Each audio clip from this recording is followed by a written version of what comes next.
The first gunshot didn't sound real. It sounded like something from a movie, sharp, loud, impossible. I was standing outside my own home when the woman who ran our homeowners association raised a handgun and fired it into the air. My neighbors froze.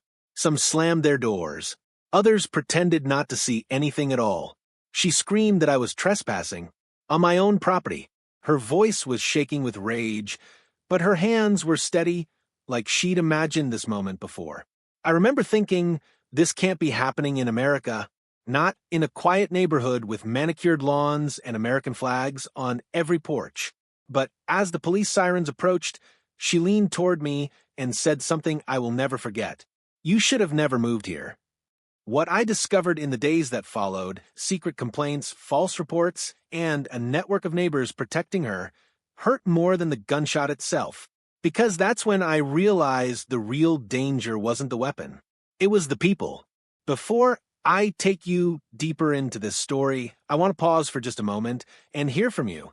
What city are you watching this video from right now? Whether you're in New York, Texas, California, or a small town no one's ever heard of, drop your city name in the comments. I read them, and it reminds me that these stories reach real people in real places. Now, if you believe that power can be abused anywhere, not just in politics or big corporations, but even in quiet suburban neighborhoods, then make sure you subscribe to this channel. Stories like this don't always make the news, but they deserve to be told. This isn't a story about drama. It isn't exaggeration, and it definitely isn't fiction. This is about what happens when ordinary people are given unchecked authority and how quickly community rules can turn into weapons. I never imagined I'd be telling this story online. For a long time, I stayed silent out of fear, embarrassment, and disbelief. I kept asking myself how something like this could happen in a place that claimed to be safe, welcoming, and fair. But silence protects the wrong people. So today, I'm finally telling the full story, exactly how it happened, from the first warning sign to the moment everything spiraled out of control. If you've ever dealt with an HOA, a controlling neighbor, or someone who believed they were above the law, you may recognize parts of the story. And if you haven't, I hope you never do. Take a breath. Because once this begins, it doesn't slow down. Let me take you back to the day I moved into what I thought was my dream neighborhood, long before the gunshot, long before the police, and long before I realized how dangerous quiet can be. When I bought this house, I thought I was finally starting over. After years of struggling, moving from apartment to apartment, dealing with noisy neighbors and unsafe streets, this place felt like a reward for surviving life. The listing photos showed clean sidewalks, green lawns, and smiling families. The realtor kept repeating the same phrase, "This is a quiet, well-managed community." That should have been my first warning. The neighborhood was controlled by a homeowners association, an HOA, but at the time, that didn't bother me. I was told they handled maintenance, kept property values high, and made sure no one caused trouble. Honestly, it sounded reassuring. I wanted peace. I wanted stability. I wanted a place where nothing unexpected happened. The first week felt perfect. Neighbors waved as I unloaded boxes. Kids rode bikes down the street. American flags hung from porches, gently moving in the breeze. At night, the silence felt unreal, the good kind of silence. The kind you pay extra for. Then I received my first HOA email. It was polite, formal, almost friendly. "Welcome to the community. Please review the attached rules and guidelines." 37 pages. I skimmed through them. Trash placement, lawn care, parking regulations. Nothing shocking. A little strict, sure, but manageable. I had no idea those rules would soon be used like weapons. 3 days later, someone knocked on my door. I opened it to find a woman standing, unnaturally straight, hands clasped in front of her, smile perfectly practiced. She looked like she belonged on a brochure. "Hi," she said. "I'm Karen, the HOA president. I just wanted to personally welcome you." She didn't wait to be invited in. Instead, her eyes moved slowly from my face to my doorway, to the inside of my house, then back to me. "I like to meet all new homeowners," she continued. "So, we know who's living here." Something about the way she said no made my chest tighten. She handed me a folder, thicker than the email attachment. "These are the most important rules," she said. "Please follow them closely. We take compliance very seriously." I thanked her. She smiled wider. "Oh, I'm sure you'll do just fine," she said, "as long as there are no issues." Then she turned and walked away. I stood there longer than I should have, watching her disappear down the sidewalk, trying to shake the feeling that I had just been inspected, not welcomed. The first violation notice arrived less than a week later. It was taped to my door. "Trash bin visible from street, violation of HOA code." I was confused. Trash day wasn't until tomorrow. Everyone else's bins were out too. I moved it anyway. The next notice came 2 days later. "Vehicle parked beyond approved hours." Then another. "Unauthorized porch decor." Each notice came with a fine, small at first, but escalating. Every notice was signed by the same name, Karen. I tried calling the HOA office. Voicemail. I sent emails. No response. Finally, I caught Karen one afternoon while she was walking her dog. I approached calmly, respectfully. "Hi, I just wanted to ask about the violations. I'm trying to understand what I'm doing wrong." She stopped walking, looked me up and down. "Well," she said slowly, "this community has standards." I asked her to explain which rule I was breaking. She tilted her head and smiled, the same smile from the first day. "Some people just don't fit in here as easily as others." That sentence stuck with me. Not your house, not your lawn, you. After that conversation, things changed. I started noticing Karen around my house more often. She'd walk past slowly, sometimes stopping near my driveway. Once, I caught her taking photos with her phone. When I looked directly at her, she didn't stop. She waved. At night, I'd hear footsteps outside. Sometimes my trash bin would be knocked over. Once, my mailbox door was bent open. No cameras on my side of the street. No witnesses. I mentioned it to a neighbor, a man who lived 2 houses down. He looked uncomfortable. "You might want to just keep your head down," he said quietly. "Karen doesn't like troublemakers." "I'm not making trouble," I replied. He avoided my eyes. "She decides what trouble is." That was the moment I realized something was deeply wrong. A week later, I received an email titled, "Emergency HOA Review Meeting Mandatory Attendance." No explanation. No agenda. Just a time and location. When I walked into the meeting room the next morning, every seat was filled except one. Mine. Karen sat at the head of the table, hands folded, expression serious. The room felt heavy, silent. "We've received multiple complaints," she said, looking directly at me. "Complaints from who?" I asked. She didn't answer. "Some residents feel unsafe," she continued. "Unsafe." I felt my heartbeat in my ears. "Are you accusing me of something?" I asked. She leaned back slightly. "We're just reviewing concerns." That's when I noticed something chilling. No one in the room spoke up. No one asked questions. No one defended me. They just watched, as if this had happened before. As the meeting ended, Karen stood and walked past me. She leaned close enough that only I could hear her. "This neighborhood protects itself," she whispered. "You should consider whether you belong here." That night, when I came home, my porch light was broken, and taped to my door was another violation notice. But this time, someone had written across it in red marker, "Leave." My hands shook as I pulled it off the door. Because, deep down, I knew this wasn't about rules anymore. It was about forcing me out. And I had no idea how far she was willing to go. After the word "leave" appeared on my door, I stopped sleeping. Every sound outside felt louder. Every car passing felt slower than normal. I kept checking my locks, my windows, my porch, over and over again. I told myself I was overreacting. But fear has a way of sharpening your instincts, not dulling them.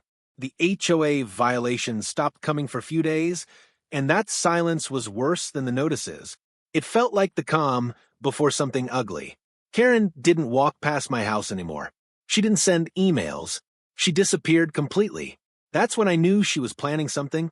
One evening, just after sunset, I noticed a group of neighbors standing at the end of the street. They weren't talking, just standing there watching my house. When I stepped outside, they scattered. No words, no confrontation, just avoidance. I started documenting everything. I took photos. I saved emails. I wrote down dates and times in a notebook. I didn't know who I could trust anymore, but I knew one thing. If this got worse, I needed proof. The next violation came on a Friday night. It wasn't taped to my door. It was mailed. Inside the envelope was a notice stating that my home was under formal review for safety concerns. Safety concerns. The letter said the HOA had the authority to conduct an exterior inspection of my property with or without my presence. I felt sick. I emailed Karen immediately demanding clarification. Her reply came within minutes. We'll handle it. That was it. No explanation. No reassurance. Just a warning. The inspection was scheduled for Sunday afternoon. I didn't leave my house that entire weekend. On Sunday, exactly at 3 p.m., 3 people walked onto my lawn. Karen, a man I'd never seen before, and a neighbor from across the street who refused to look at me. They didn't knock. They started circling my house, taking photos, whispering to each other. I stepped outside. This is private property, I said. You need to leave. Karen turned slowly, like she had been waiting for this moment. We have the right, she said calmly. You signed the HOA agreement. I want a police officer present, I replied. Her smile disappeared. You don't get to make demands here. That's when she accused me. She said neighbors reported suspicious behavior, that I was watching people, that I made them uncomfortable. None of it was true. I told her she was lying. The man beside her shifted nervously.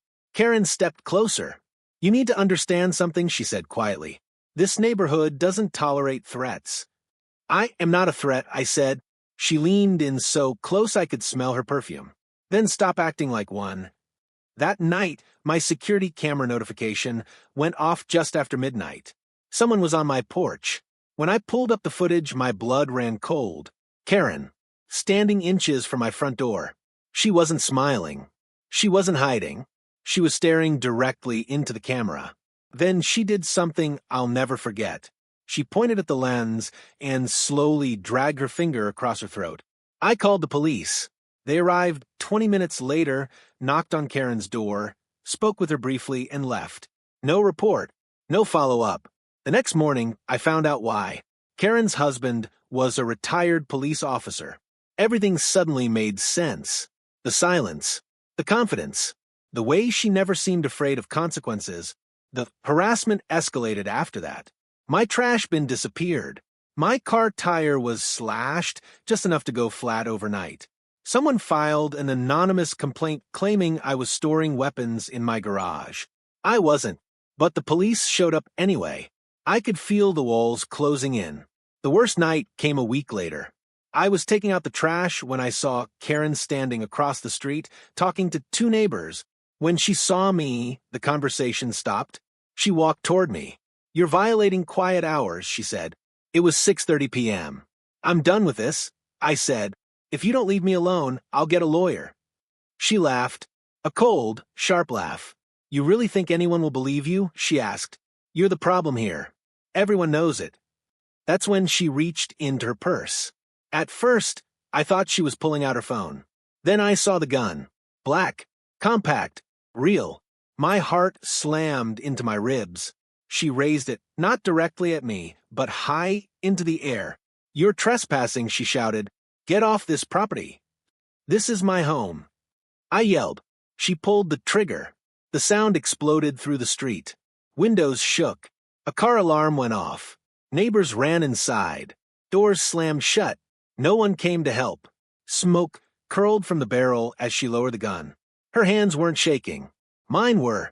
She looked at me and said calmly, I warned you. Sirens approached in the distance. Karen slipped the gun back into her purse and walked away. By the time the police arrived, she was already inside her house. I told them everything. They spoke to her. Again, no arrest, no charges. They said it was a misunderstanding. That night, I sat alone in my living room, lights off, shaking, because now I knew the truth. Karen wasn't trying to scare me anymore.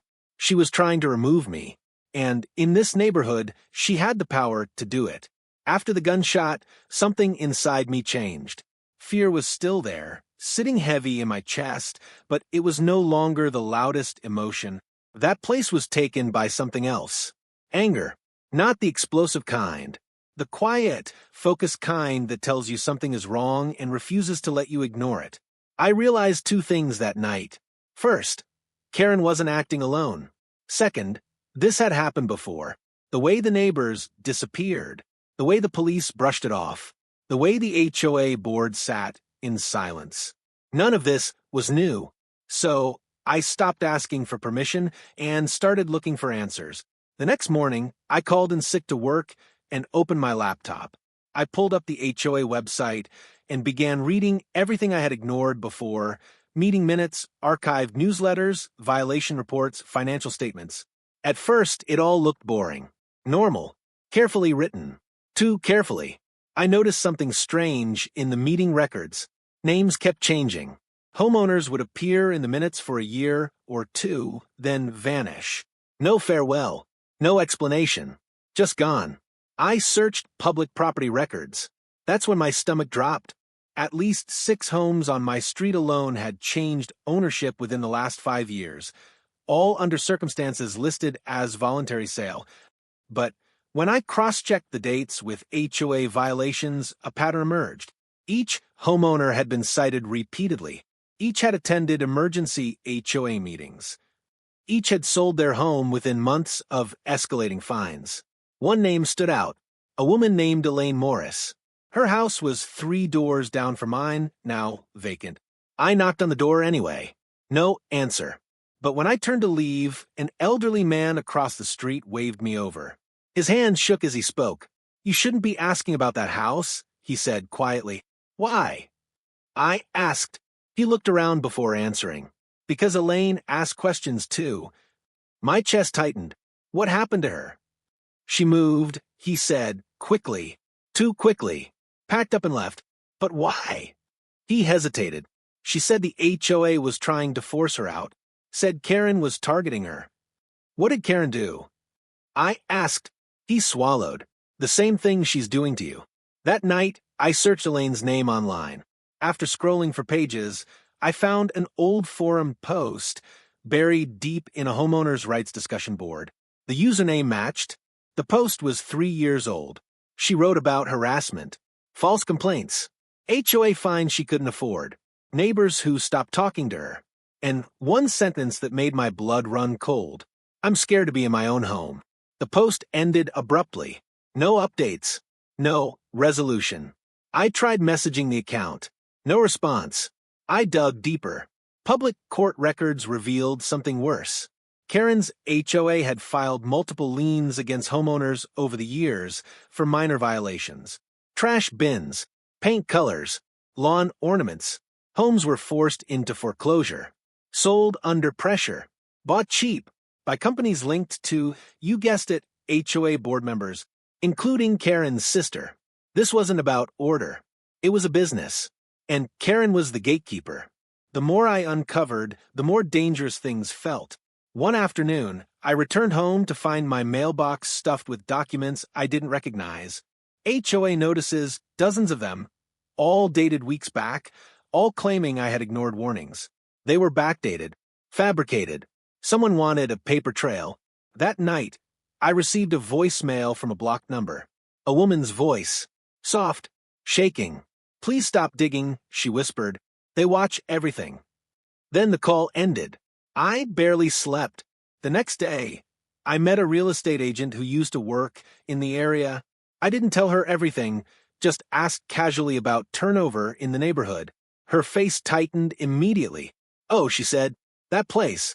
What about it?" I asked. She lowered her voice. "I stopped selling homes there. Too many complaints. Buyers would call me crying months later." "Complaints about what?" "The HOA," she said. "Specifically the president." Karen. She told me about homeowners who were fined into bankruptcy, about families who felt trapped, about one man who tried to fight back legally and suddenly found himself buried in code violations. "They make you look unstable," she said, "like the problem is you." That's when I understood the real strategy. Isolation. Pressure, fear, make you doubt yourself, make others doubt you, until you give up. But I wasn't alone anymore. I reached out to every former homeowner I could find. Most didn't respond. A few did briefly. One message stood out. She threatened me too. I sold the house at a loss just to get out. Please don't use my name. And then the most terrifying one. She fired a gun when I argued with her. My hands went numb. This wasn't a coincidence. This was a pattern. And Karen had never been stopped. Late that night, I sat in my living room surrounded by papers, screenshots, and notes. The house felt different now, smaller, less safe. I looked out the window and saw her standing across the street, watching, not hiding, not pretending, just watching. She raised her phone and took a photo of my house. Then she smiled. That was the moment I realized something critical. I wasn't just uncovering her past. I was threatening her future. And people like Karen don't let that happen quietly. Because when power starts slipping away, that's when it becomes the most dangerous. The shift didn't happen all at once. It started quietly, the way most betrayals do. The friendly waves stopped first, then the smiles, then the eye contact. People who once nodded as they walked their dogs now crossed the street when they saw me. Parents pulled their kids closer. Conversations ended mid-sentence when I stepped outside. It felt like I had become contagious. At first, I thought it was embarrassment. No one wanted to be associated with the problem neighbor. But then I heard what they were saying. It was a Tuesday morning when I found the first flyer. It was taped to the community bulletin board near the mailbox cluster. Safety notice. Please report any suspicious activity to the HOA immediately. Below it was a grainy photo. My house, taken from across the street. My hands shook as I tore it down. By the time I got back home, my phone was already buzzing. A new HOA email had gone out, sent to the entire neighborhood. It claimed there was an ongoing safety concern involving a resident who had refused to cooperate with community standards. No name, but everyone knew. The language was careful, legal, sanitized, and completely devastating. Over the next few days, things escalated fast. Anonymous complaints flooded in. I was accused of staring into windows, of yelling at neighbors, of making threats. None of it was true. But truth doesn't matter when enough people repeat a lie. Police began driving past my house more frequently. Sometimes they slowed down. Sometimes they stopped. Each time, it felt like another brick added to a wall being built around me. I tried talking to neighbors. One woman I'd shared coffee with just weeks earlier wouldn't open her door. Another man listened silently, then said, "Look, I don't want any trouble." Trouble. That word again. Karen had turned the entire neighborhood into an echo chamber. And I was the villain in her story. The HOA called another meeting. This time, it wasn't emergency. It was labeled Community Safety Forum. When I arrived, the room was packed. Karen stood at the front, composed, confident, the image of concerned leadership. She spoke about patterns, about complaints, about responsibility. Then she looked directly at me. "We've tried to resolve this privately," she said, "but some people refuse to work with the community." Murmurs filled the room. I stood up. "You're lying," I said. "You've been harassing me for months." The room went silent. Karen sighed like a patient teacher. "This is exactly the behavior we're talking about," she said calmly. "Aggression. Paranoia." Paranoia. That word landed harder than any accusation so far. She turned to the room. "We want everyone to feel safe," she continued. "And sometimes that means making difficult decisions." That's when I realized the meeting wasn't for discussion. It was for judgment. I walked out before it ended. Outside, someone had keyed my car. Deep, deliberate. A message. That night, the vandalism began. My trash can was set on its side every morning. My fence gate was left open. Once, I found eggs smashed against my front door. I installed more cameras. They didn't help. People wore hoodies, walked just out of frame, moved like they knew where the blind spots were. I reported everything. Nothing happened. The worst part wasn't the damage. It was the isolation. I started doubting myself. Was I overreacting? Was I missing something? How could this many people be wrong? That's how gaslighting works. It doesn't convince you you're crazy. It convinces you that maybe, just maybe, everyone else is right. One night, around 2 a.m., someone pounded on my door. I froze. The pounding came again. I checked the camera. A group of neighbors stood on my porch. Not yelling, not angry, just staring. When I didn't open the door, they left. The next morning, I found a note in my mailbox. You're making everyone uncomfortable. No signature. I finally reached out to a lawyer. He listened carefully, reviewed my evidence, and leaned back in his chair. This is complicated, he said. Because it's an HOA? Because it's a community, he replied. And they're united. What about the gun? I asked. He paused. Without video of the actual discharge, it's your word against hers. I left his office feeling smaller than when I walked in. That night, I noticed something new. A car parked across the street. Engine off. Lights out. It stayed there for hours. When I stepped onto my porch, the engine started. The car drove away. The next day, Karen sent me a certified letter. Notice of noncompliance. Intent to escalate enforcement. The letter warned of mounting fines, legal action, and potential foreclosure. Over trash bins. Over behavior. Over nothing. That was the moment the truth finally settled in. They weren't just trying to scare me anymore. They were trying to erase me. To turn my own neighbors into witnesses against me. To bury me under paperwork and perception. To force me to leave quietly or lose everything. I sat alone in my living room that night, lights off, listening to the silence of a neighborhood that had decided I didn't belong.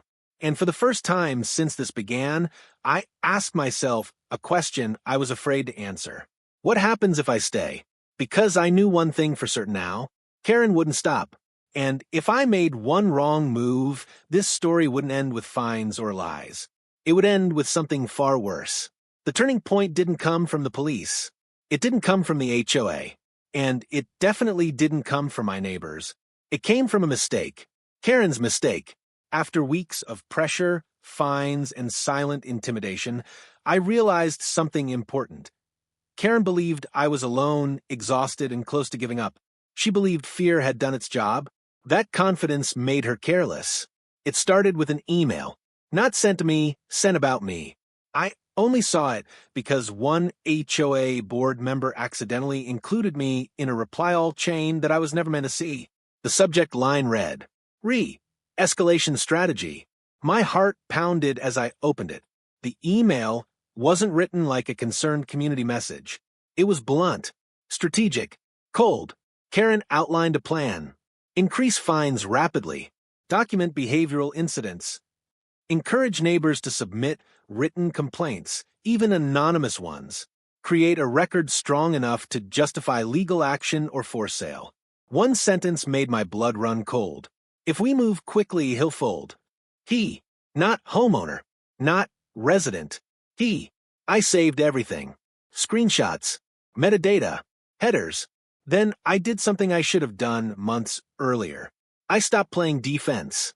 I requested the HOA's full records under state law, financials, communications, enforcement logs. They tried to delay, claimed technical issues, missing files, but the law was on my side. What came back was explosive. Hidden inside spreadsheets and archived PDFs was proof of selective enforcement. Homes with identical violations had wildly different outcomes. Some were ignored. Others, like mine, were fined aggressively. Every harsh enforcement traced back to Karen's approval. Then I found something worse. A private folder labeled Legal Internal. Inside were settlement agreements, signed NDAs. Former homeowners had been paid small sums, just enough in exchange for silence. One name stopped me cold. Elaine Morris, the woman who vanished. Her agreement was dated just days before she sold her home. She had tried to sue, and Karen had crushed it quietly. But there was more.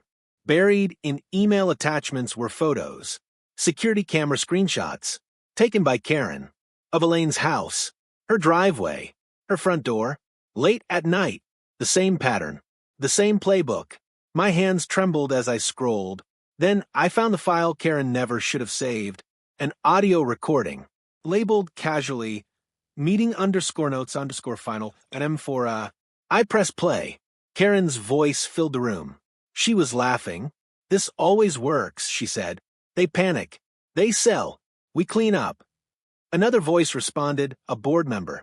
"What if he fights back?" Karen's tone changed. "He won't," she said confidently. "They never do." The recording continued. They discussed using police familiarity, leveraging concerned neighbors, framing resistance as instability. Then came the sentence that sealed everything. "If necessary," Karen said, "I'll handle it personally. He's already scared." I sat there in silence after it ended. This wasn't harassment. This was organized abuse, and it was documented. I contacted a different lawyer, one who specialized in civil rights and HOA misconduct. I sent him everything. He called me less than an hour later. "This is big," he said, "and dangerous." "Dangerous for who?" I asked. "For her," he replied, "if this goes public." That word echoed in my mind. Public. For weeks, Karen had controlled the narrative inside the neighborhood. But outside of it, she had no power. The lawyer advised caution, strategy, timing. But Karen didn't know that. She was still pushing, still issuing fines, still spreading rumors, which is why she didn't notice the shift. Neighbors started acting differently. A woman down the street avoided Karen's gaze. A man who once ignored me quietly nodded. Then one night, someone slipped a note under my door. "I saw the gun. I'm willing to talk. No name. Just hope." The next day, Karen made her final mistake. She sent me a notice threatening immediate legal action if I didn't comply with a new set of demands, including granting unrestricted access to my property. Attached to the notice was a document, but she forgot to remove the revision history. Her edits were visible. Comments in the margin. One line read, "Make this sound official enough to scare him." I forwarded everything to my lawyer. Then I did something that terrified me. I backed it all up. Multiple locations. Multiple people. If something happened to me, the truth wouldn't disappear. That night, I sat in my car across the street watching Karen's house. Lights on. Curtains drawn. For the first time since this began, I wasn't afraid of her. She had spent years weaponizing fear. But now she was the one exposed. And people like Karen don't react well when control slips away.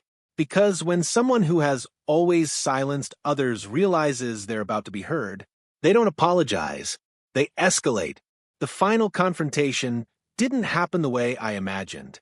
There were no dramatic speeches, no courtroom shouting, no moment where Karen suddenly broke down and confessed. What happened was quieter and far more devastating. It began on a Monday morning. I woke up to my phone vibrating nonstop. Missed calls, texts, voicemails. One message stood out. "Turn on the news." My heart started racing. I turned on the TV just as a local reporter stood in front of a familiar street. My street. Behind her, police cars lined the curb. Uniformed officers moved in and out of Karen's house. The headline at the bottom of the screen read, "HOA President under investigation for abuse of power." I sank onto the couch. The evidence my lawyer submitted had triggered something much bigger than I expected. Once state regulators saw the recordings, emails, and financial trail, they didn't just open a case, they opened multiple ones. Civil rights violations, financial misconduct, harassment, intimidation, and, finally, unlawful discharge of a firearm. Witnesses came forward. People who had been silent for years suddenly found their voices. Neighbors who had once avoided me now spoke to reporters about what they'd seen, the gun, the threats, the meetings that felt more like trials. One former homeowner appeared on screen, face partially blurred. "She destroyed my life," the woman said. "I was too scared to fight back." Karen was escorted out of her home in handcuffs that afternoon. She didn't look powerful anymore. She looked small, angry, shocked, as if she couldn't believe the rules no longer protected her.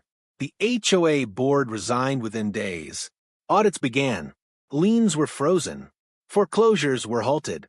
Everything Karen had built collapsed under the weight of the truth. But the victory didn't feel the way I expected it to. I didn't feel joy. I felt grief. Grief for the years people lost, for the homes sold under pressure, for the fear that kept everyone silent, and grief for the version of myself that once believed safety was guaranteed just because a place looked peaceful. The neighborhood changed quickly after that. Some neighbors apologized, others avoided me out of shame. A few thanked me quietly, tears in their eyes, for doing what they couldn't. I listened. I forgave some of them, but I never forgot. Because the real lesson wasn't about Karen. It was about power. About what happens when people stop paying attention, when authority goes unquestioned, when silence feels safer than truth. Karen didn't create that system alone. It survived because people allowed it to. Months later, I stood on my porch again, the same place where this nightmare began. The street was calm. No cameras watching me. No footsteps in the dark. No violation notices taped to my door. But I knew something important had changed, not just around me, inside me. I understood now that safety isn't something you're given. It's something you protect by speaking, by documenting, by refusing to be erased. If I had left quietly like they wanted, this would still be happening to someone else. And that's why I'm telling this story. Not for sympathy, not for attention, but as a warning.